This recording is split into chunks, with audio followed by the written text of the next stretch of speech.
Welcome to the Be a Better Parent podcast. I'm Celia Kibler, your host and founder of beabetterparent.com, the Day of Calm Foundation, and FunFit Family Fitness, and an award-winning author, mom of 5, grandma of 9, who has spent my entire life helping children thrive and helping parents build the empowered adults that we need in this world.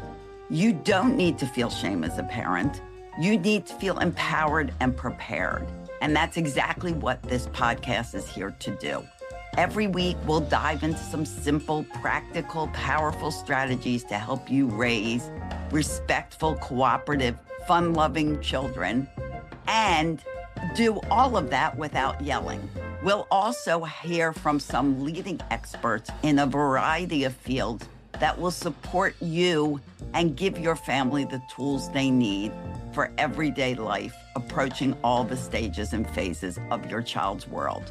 I'm so grateful you're here. Your commitment to being a better parent will truly change this world. So thank you for joining, and let's get started.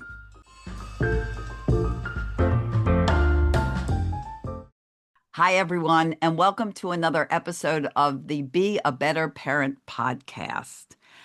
We are starting a new series called Raising Eyebrows, where we dispel the myths, the meltdowns, and the misinformation which is roaming this world out of control.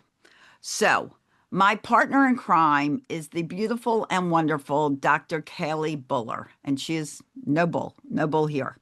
So we are talking about all kinds of topics, but let me tell you who she is. She is a doctor, thus she gets to have the word doctor before her name. She is a double board certified doctor in family and emergency medicine, and she has delivered hundreds upon hundreds of babies.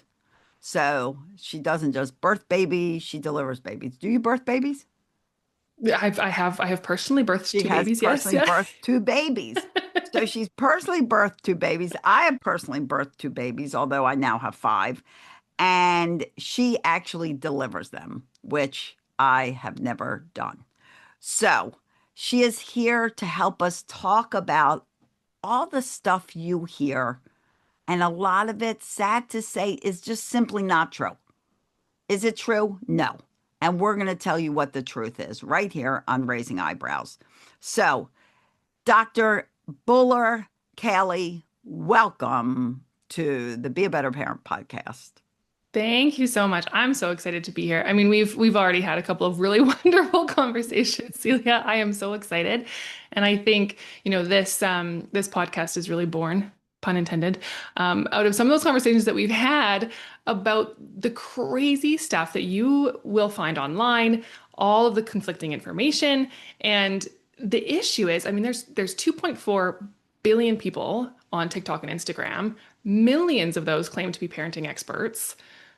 Very few of those, less than 1% of those actually are actual experts in the sense that they have a degree or they have some background that gives them that sort of expertise. Some of them aren't even parents. Sorry to interrupt you. Go ahead. No, you're right. You're right. Absolutely. And yeah, some of the experts aren't parents. So they don't have both sides to the story. And to that point, I mean, a lot of the time people will give you advice, physicians, doctors especially will give you advice based on the textbook. And that doesn't always line up with reality. And I think that this is particularly harmful sometimes when we give people these hard lines and say, you can't do this, you shouldn't do this, when it's just not true. Exactly. And, like people say, well, why am I different? I'm different because I've raised my children successfully. They've all lived through it and lived to talk about it, into adulthood. They're in their 30s and 40s. My daughter's 43. I don't know how that happened. Years old. And the fact is that some of the people you listen to, you'll see ads and it'll be like, be a parenting coach in 28 days. Really? Yeah. I've taken 40 years plus. Be Absolutely. a parenting coach in 28 days? And then a lot of parenting coaches just have like one baby or one toddler. You haven't begun to parent. Let me tell you, until you take 5 kids through teenager land, you haven't begun to parent. No, you're right. And I very specifically remember the shift in my practice after I had kids. Like I was a better doctor, so much better because of the experience I have as a parent. It's absolutely true. Yep, 100%. And so tell us a little bit before we dive into today's topic of myths and misinformation on breastfeeding. So we're talking boobies today Yes, we and are. whether they work well or they don't work well. I'm on Hmm. the didn't work too well side. I don't know about you. Me too. Yep. Yeah. Oh, look, Defective, two of us, defective it didn't boobies. I work don't too know. well. Yeah. Yeah, dysfunctional boobies. Well, so we're going to talk about that. But tell everybody, like, what got you into this? Mhm. What had you make the decision? I want to be a doctor. I want to be in the emergency medicine, Mhm. and I want to help people make more of us. Yeah, absolutely. Make more of us. I love that. Well, I started as a family physician. And what was interesting is when I originally was in medical school, I did a rotation in family medicine and I hated it. And I thought I will never be a family doctor. Really? And yeah, yeah. But then I did a second rotation in rural family medicine where you get to do everything, right? So in a small town where the family doctors really do it all, you can do hospitalist, take care of the inpatients, deliver babies, do emergency medicine, you could do surgeries. Like you really can do everything. And I really enjoyed that probably because I have ADHD and I couldn't pick a specialty. So I thought I'll just do it all.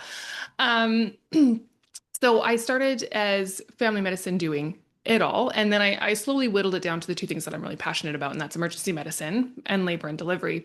And I particularly love labor and delivery because it's one of the only places in medicine where the patients actually are happy to be there. They are excited, it's positive, whereas in the emerge, generally not so much. They are hurt, they are sick, they really don't want to be spending their time in a hospital waiting room. So labor and delivery is a really nice balance.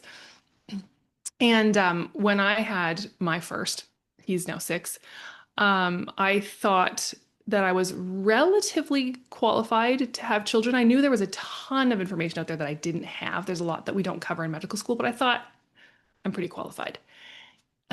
No, turns out I was not. There was so much. I had so many questions, and I did all of the doom scrolling and all of the late night Googling, and there was conflicting information about literally everything. And I use this example in my classes is soothers, pacifiers.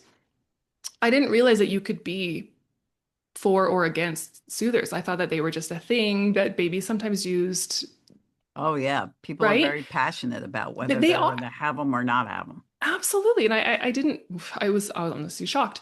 And so I really sort of was dropped into this world where there's all this information. And I hadn't been taught a lot of it, so I didn't know what was true and what wasn't. And as I was muddling my way through, I thought if I have 15 years of experience delivering babies, working with patients, doing this, and I'm struggling this much, how does anyone else survive? Right? Absolutely. That's why I made the app, the new Be a Better Hmm. Parent app, so that you Yeah. don't spend all your time Googling to get a million Hmm. conflicted answers. Yeah. And I really feel like that's why when you ask most parents, they'll go, I've tried everything, nothing works. Hmm. Because they don't know what they should be trying. And with the Yes. app, you can ask a question, get an answer, and the answer comes from my 40 years of experience. And Hmm. I know they're good quality, successful because it's been proven by other parents, Hmm. answers that you're going to get solutions. But you're Hmm. so right. And everybody starts that way. I mean, Hmm. if a doctor doesn't know what they're doing, everybody, for the Because most part, doesn't know what they're doing. yeah, there's going to be a ton of unknowns. And I think it was interesting, especially now, and we talk about sort of parental clickbait. The things that are popular online are the things that are polarizing, right? The more you take a stance, the more likely you're going to be successful with your social media following, for example. And so those are the loudest voices when really what you need to know is in the middle, or you don't need the advice. You don't need someone to say, do this or do that. You need to understand why they're saying that so that you can take that information and apply it to your own family. Because oftentimes it's not black and white. There's no universal answer that Right. applies to every family, every baby. No two women, no two breasts, no two babies are the same. So it might be Right. different for you. And we're talking about breastfeeding, and I can't tell you how many parents I talk to, and I'm assuming you do too, that are like, oh, I'm having so much trouble breastfeeding. I feel like a terrible mother. I feel like the Hmm. worst person on the planet because I know my child must breastfeed.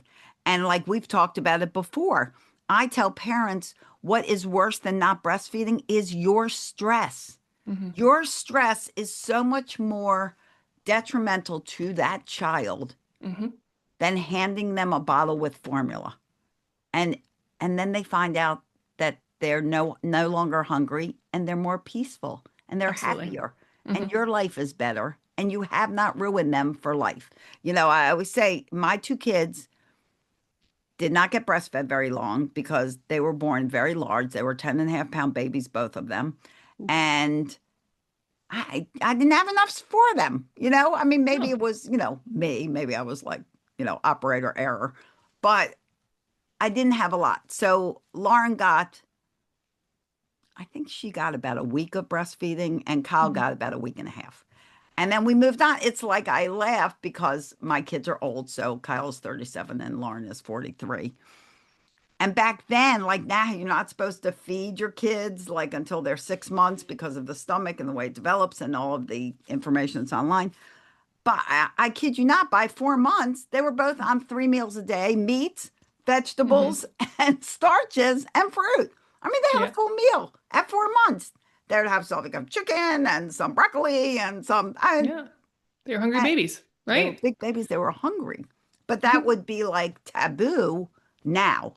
But Hmm. they've grown up now. Like Kyle's 6'4" and Lauren's 5'11", and they're successful and they have great jobs. They have great families. And, it did not stunt them No, or not at all. mess Hey, them I up. was I was formula fed too, right? And I mean, I'm absolutely delightful, obviously. So, Obviously, obviously, this is what you'll make. I was formula. This is right. what you'll make is two really great humans.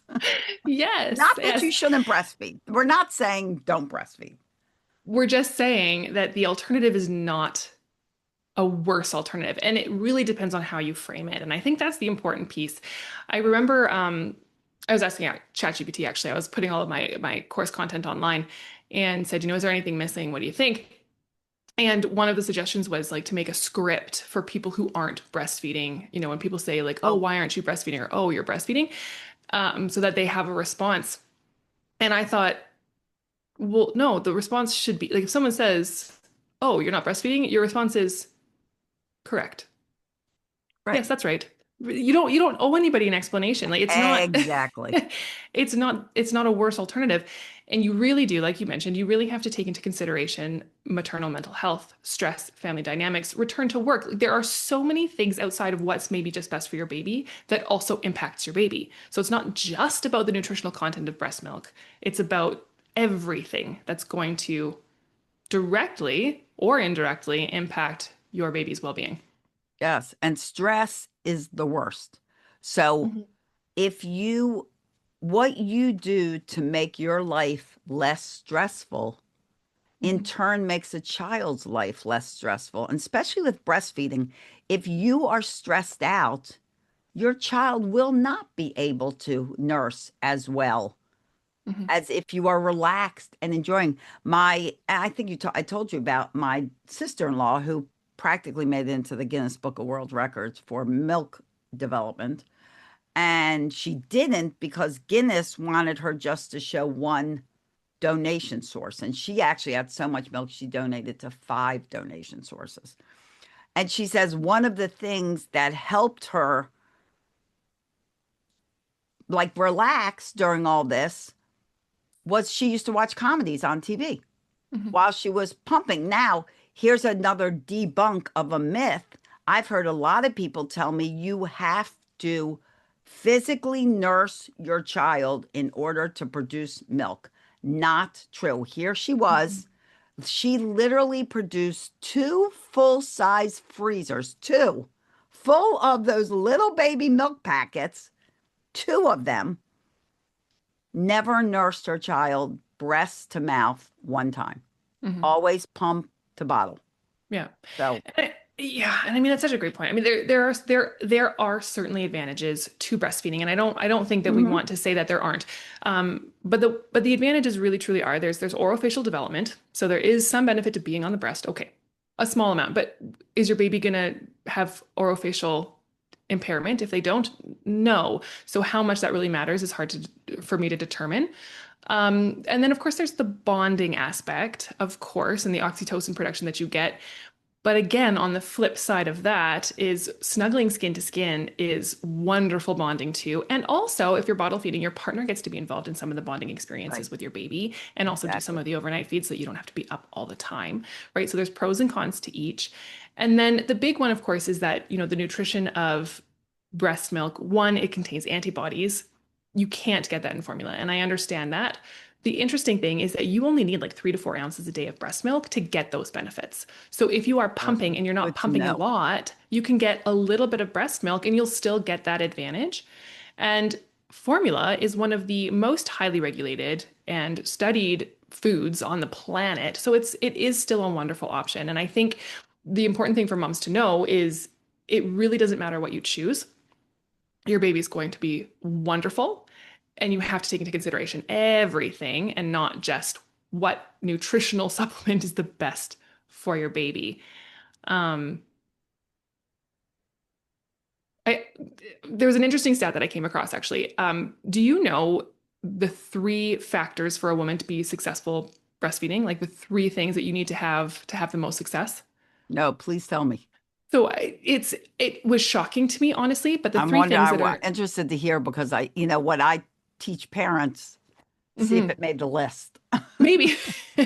So the 3 things that are going to make it more likely that you're going to be successful with breastfeeding, number one is whether or not you are married or if you have a supportive partner.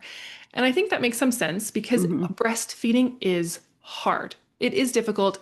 And even if you get a great latch and you have great supply, you're going to get mastitis 100 times. Like it's a challenging process. So having that support is helpful. Number 2 is having a higher income.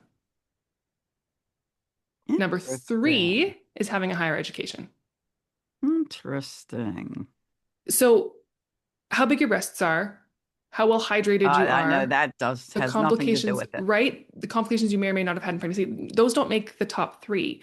And I find that this really, I think, highlights the fact that this is a systemic issue, not a mom issue, right? If you have to go back to work sooner, if you don't have enough money saved to have a longer maternity leave, if you don't have the resources available to you, like breastfeeding requires time, money, support.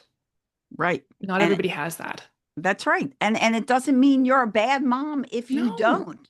it It really just doesn't. means your situation is different from someone else's situation. Mhm. It's like when I talk to parents and my clients will ask, "Well, when do you think I should stop breastfeeding?" And that's like a huge question out there and hugely controversial.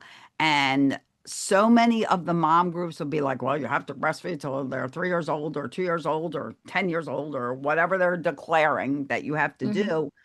There again, bringing in my accent. I don't have an accent like that, but I do now. Okay, going off on a tangent. There again, it is personal preference. Mhm. I will, Yeah. when they asked me that, I said, well, how long do you want to nurse for? Mhm. Do And a year, 6 months, two yeah. years? It's all good if it's Mhm. good with you. Mhm. And I actually really enjoy, I don't know what the US guidelines say. The Canadian guidelines I actually do really enjoy now. The recommendation is to exclusively breastfeed up to 6 months and then complementary foods. But they say start complementary foods and then continue to breastfeed as long as is comfortable for you and your child. And they've phrased it that way now, which I think is wonderful because it's 6 months of breast milk is ideal for baby's development, sure. But then after that, as long as you are comfortable continuing, because there really is no hard line. Right. It is And totally up doing, to you. yeah. And once they start on solids, I think, around 6 months, they're only going to get 10 to 20% of their nutritional contents from solids. So you will continue formula or breastfeeding at that time. But by a year, they're getting 75% from Right. solids. So at that point, breast milk formula, Not it's only necessary. 25%. It really doesn't matter. And you can You switch to can cow's still milk. do it. Doesn't mean you can't do it. Hmm. But understand too that formula in itself is a meal. Hmm. So if they're having 3 meals a day and they're having 3 bottles, that's 6 meals a day. Hmm. If they've gotten to the point where they're eating consistently. And if you see my camera It's moving following back you and around. zooming in, I'm like, what if I go over here? I don't know. Okay, let's not distract the ADHD person. Um, I don't know why it's doing that. Entertainment. If somebody knows why, you can write in and tell me why. I might figure out before then. But the thing is, I don't know what the thing is because I can't remember what I was talking about. Do you? Do you remember what I was talking about? Well, we were talking about solids and how Oh, formula basically is a solid. meal. Oh, And yeah, yeah. and adding form. You know, a lot of parents were like, they don't eat very much. They're a year old, and I think they're picky eaters because they hardly eat anything. And my first question is, how many bottles are they getting? And they'll be Hmm. getting a bottle in the morning, a bottle each meal, bottle at night. I'm like, well, those bottles are meals. Hmm. So if you want them to eat more, you have to reduce the amount of bottles they're Yeah. getting. And Yeah. that's a confusing point for people too. It is. Yeah. Well, in my book, I actually have a whole chapter on starting solids because you're right. It can be very challenging. One, people don't know why their baby's gagging and choking all the time. Normal, by the way, for them to It gag is and normal. choke. Yes, Yes. guys, It's babies choke and gag. That is it's a normal. normal They're not reflex. dying. Absolutely. Um, but also how to do it, right? And if your baby is picky, babies really aren't picky. They really don't actually have the same taste bud development as older children, but they will be coordinating their tongue and swallowing. And so there's just as much chance of them pushing the food back out of their mouth as there is swallowing it. And it's not because they have a negative review on the quality of their meal. It's that they're just trying to figure out their mouth, right? Right. And the big thing, and I want to talk about this as well, is it's not that they don't like the food, but maybe they're already full because formula and breast milk is quite filling. There's a lot of fat content in there. So often the recommendation is cut back on formula and breast milk. And realistically, you should be doing less than 24 ounces by the time you're 6 months and less than 16 ounces by the time they're a year. And try solids first. Try to give them the solid foods Right. before you give them the Before the bottle because bottle. of course they love the bottle. They're going to finish that and then they'll be full. So, Right.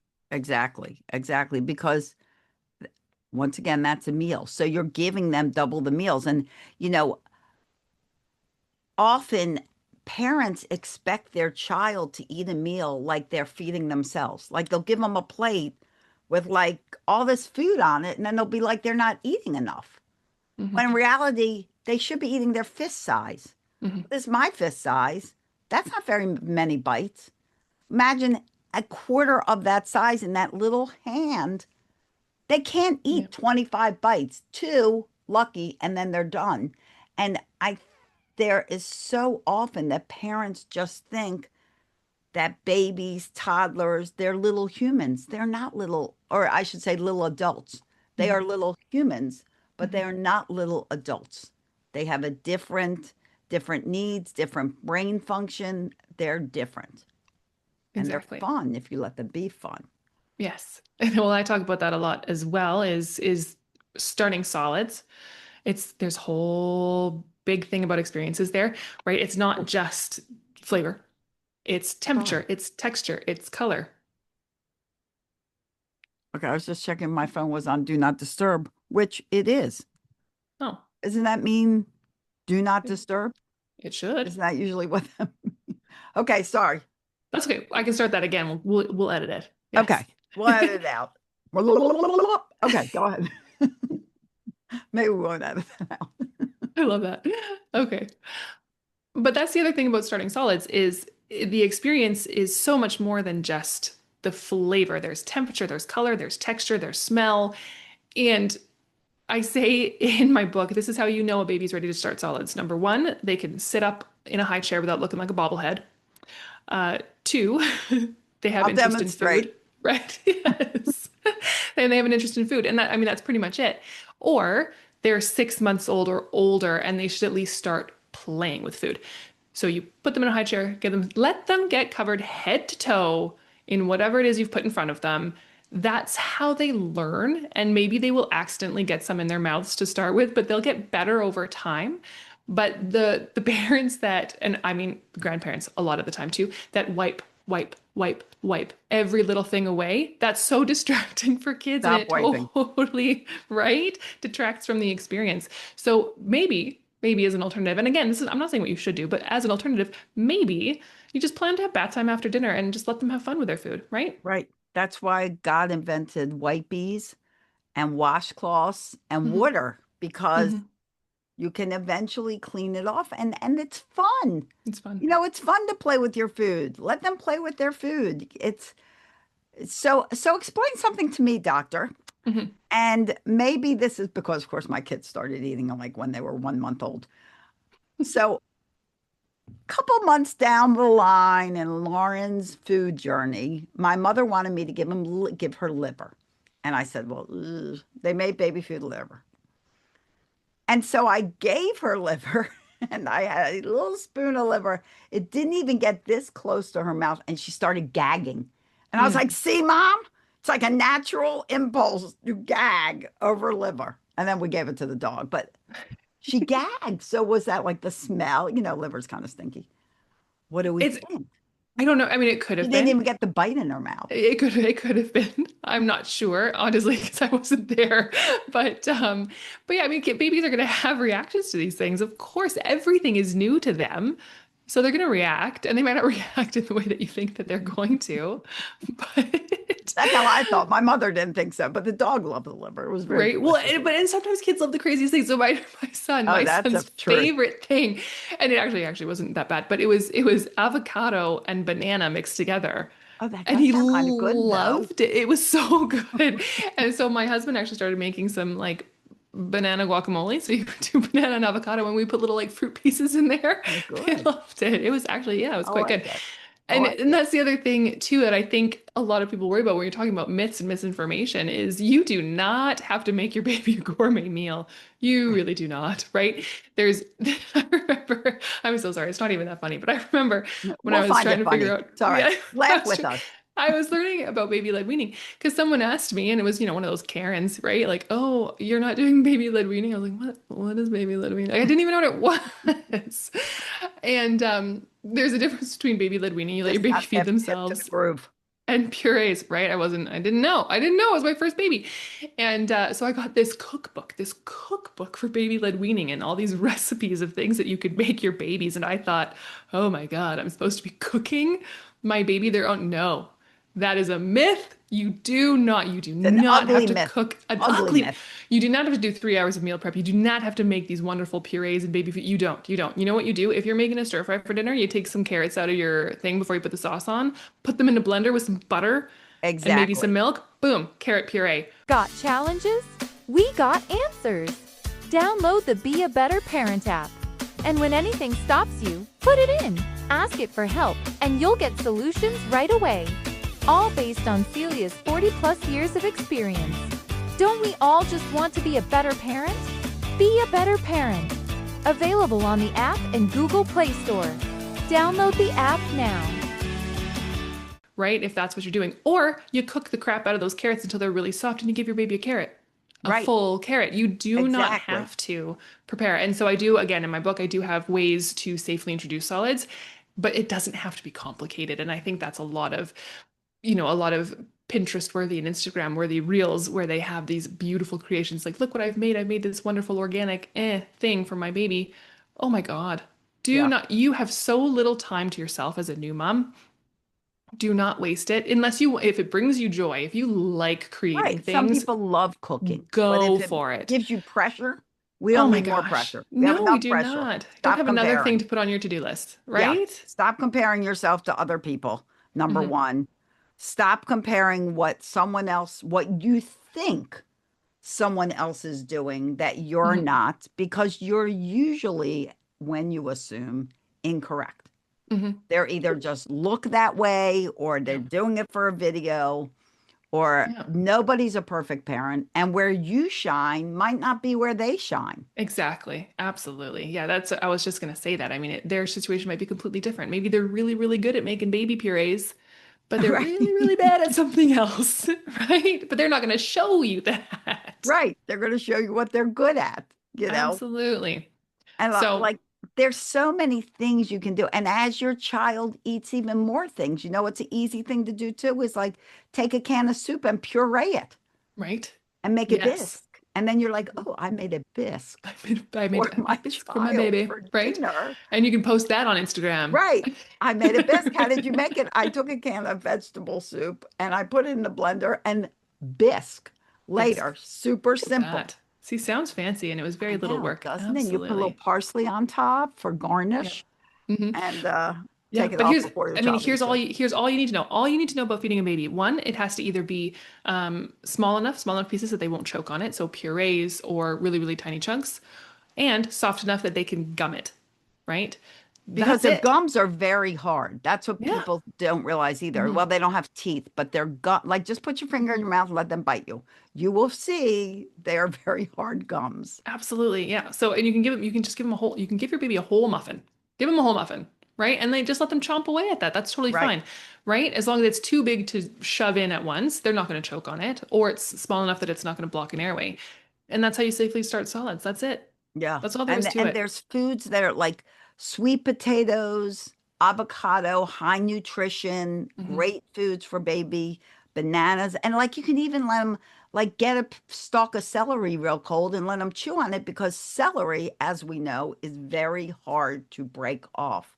But it hmm has lots of water content hmm and it's a Great good for chew teething. toy. Yeah, Great for teething. Yeah. exactly. hmm There's so many things you can do. The big thing, if we send no other message than this, is you have to do what feels good for you. hmm Just because this person says if you don't do this, you're going to HE double hockey sticks because I don't want to know. cuss. Right? Does anybody say that anymore? You know, I don't don't think so. believe them. And just because you don't do something that other people do makes you a bad mom. A good Exactly. mom is the Mhm. person that loves and cares and is doing the best they can for their child. That's a Absolutely. good mom. Good Yeah. dad. Good dad And too. I yeah. don't want to leave out dads. That's true. And yes, you're so right. Just because you are doing it differently, it does not mean you are doing it wrong. It does Yes. not mean that. And the fact again that you're listening to a podcast on Be a Better Parent, you're doing it right. You're obviously doing a great job because you're here, you're learning, and you want to be a better parent. So you've already sort of self-selected excellent parents. These are the people who are doing a great job. So if you're listening to this, you're doing a great job. Pat yourself on the back. Period. Right? Yeah. Because, you know, the world wants to blame everything on parents. They want parents to believe they are the problem. You're not the problem. You're the answer. You Mhm. are the person your child loves and trusts most. Do not let people convince you that you're a problem. You're not a problem. Nobody loves their child like you love your Mhm. child. So just get the information out there that's true. Mhm. Don't believe everything you read. Don't believe everything you hear. Do your own investigation. It's easy nowadays to find out what is the truth. If you question it, check it out. If it doesn't feel good in your gut speaks louder than words sometimes. So Mhm. listen to it and know that you are who knows most about your child. Mhm. And just because someone else doesn't think so, well, they can keep their opinion to themselves. Exactly. No, I couldn't have said it better myself. Oh my gosh, this has been so great. And I hope this has been helpful for you guys. We are going to make more and more episodes of raising eyebrows. You can all raise eyebrows now because you know it's good exercise for your eyes and wrinkles and things like that. You can stretch your mouth. I don't know why I'm going into this, but because raising eyebrows, that's why. It's a wonderful name. I love raising eyebrows Mhm. because you should question authority. You should question what you read. You should Mhm. question what you hear, respectfully, of course. You know, I'm all about respect, but question it. If it sounds ridiculous to you, Mhm. it probably is. Yep. And if it sounds very opinionated, judgmental, and critical, it's not what you should be listening to because help should be without judgment and criticism. It should be help. It should be, Mhm. how can I help you and find out where you're coming from before it demands you do something else. So, doctor, how can they reach you? How can they get in touch with you? How can they find out more if they want to, be in, ask you questions, whatever they want to get to know you? Absolutely. Yep. No, so you can find me, just remember Vitals with Dr. Buller, Buller. I'm sure it's going to be linked below this podcast episode. That is where you can find me. All of my socials are there. My website is there, and you'll be able to find whatever you need. And we are going to produce more of these. And I as in we would love for you to even enter in, send to us, however you want to correspond to us, social media, raising eyebrows, say on raising eyebrows, would you address this?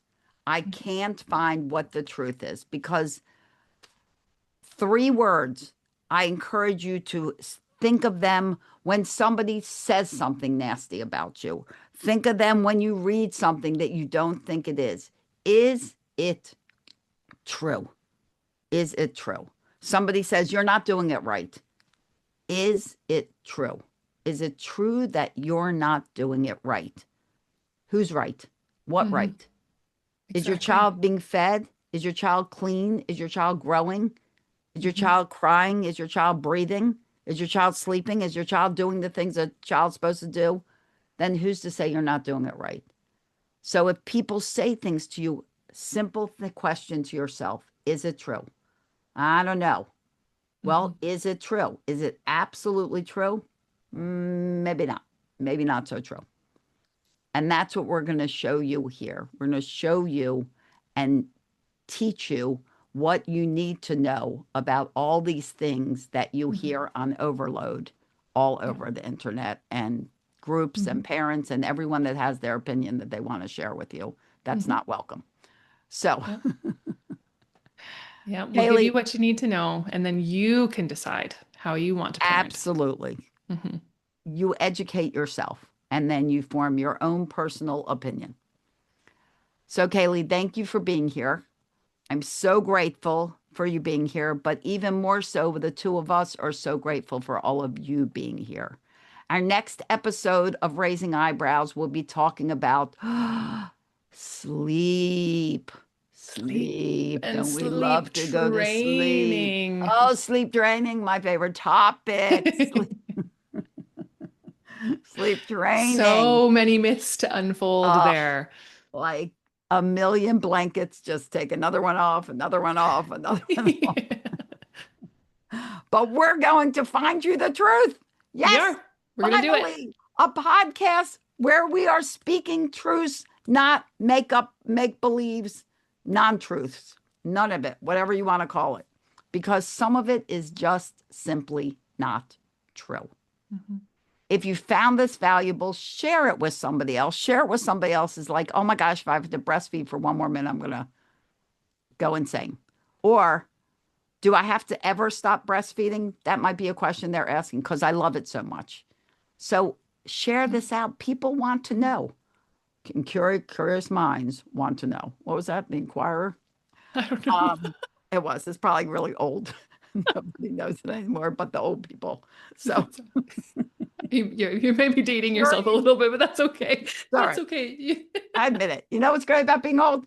Senior citizen discounts. Super great. So when you get old, you get discounts. It's a wonderful way of the world. I'm always excited when somebody says to me, oh, it's like at the grocery store. They'll go, oh, it's Tuesday. I added your discount. They don't even ask me. And sometimes people go, don't you get insulted? I'm like, no, give me those discounts. Absolutely. Give them to me. I'm old and proud. So, as you should be. It's a great time of like life. a fine wine. I just am getting like a better, fine wife. right? Wine. I'm also a fine wife. Okay, well, guys, thank you for being here. There'll be another episode coming soon on sleeping. Share it with your friends. Tell them all about the incredible truths you found here. And in the meantime, we wish you days filled with peace, love, tons of laughter. You got to laugh. It's the best medicine. It really is. It is. It's the best. Nothing medicine. better. And fake laughter is just as good as real laughter. So if you didn't find something funny, start fake laughing and people will laugh along with you. Have a great day, and thank you for being here on the Be a Better Parent podcast, Raising Eyebrows. Bye-bye, everyone.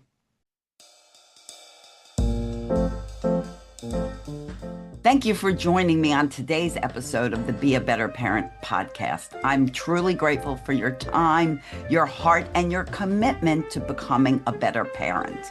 Remember, you don't have to feel shame as a parent. You deserve to feel empowered and prepared for whatever challenges come your way, and that's what I'm here to help you with. If today's episode really helped and supported you, please feel free to share it with another friend or family member, another parent who also needs the help and encouragement today. And be sure to visit beabetterparent.com to explore all of the parenting services, our new app, our new community, and the resources that give you the ability to stay calm, stay connected, and stay happy and create that family harmony you're really looking for through all the stages and phases of parenting. You're doing an incredible job. Keep going. Keep being the best parent you can be, and I'll see you in the next episode. Bye-bye.